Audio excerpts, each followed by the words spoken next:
फिर सोचो ऐसा क्यों कहा?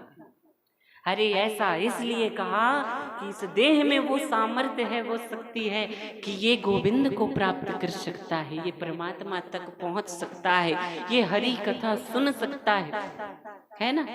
इसलिए इस जाति को श्रेष्ठ जाति कहा, इस योनि को श्रेष्ठ बताया।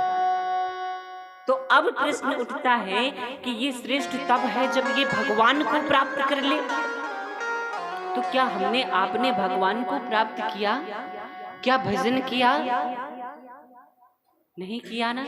अन्य चीजों में मन को लगा दिया, ये मेरी माँ, ये मेरा पिता, ये बेटा, ये बहू, इन चीजों में मन को लगा दिया, तन को लगा दिया और इन्हीं में पूरा जीवन बिता दिया और एक दिन भगवान को प्यारे हो गए। तो फिर हम में और एक गधे में क्या अंतर है बताओ? गधा भी बच्चों को जन्म देता है, गधे की भी बीवी होती है, बच्चे होते हैं महाराज, और वो भी पेट के लिए जीता है, भोजन करता है, परिवार चलाता है, और यही हम और आप करते हैं। तो क्या अंतर है एक गधे में, एक पशु में और हम में?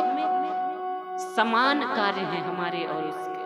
फिर भी इस जाति को श्रेष्ठ कहा क्योंकि इसमें सामर्थ्य है भगवान को प्राप्त कर लेने की, और भागवत कृपा से गोविंद की प्राप्ति हो सकती है, भगवान की प्राप्ति हो सकती है।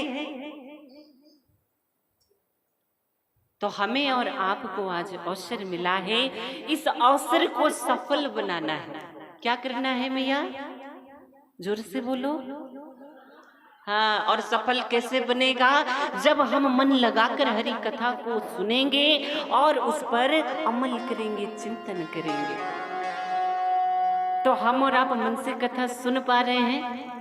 सर हिलाओ मिया, सुन पा रहे हैं?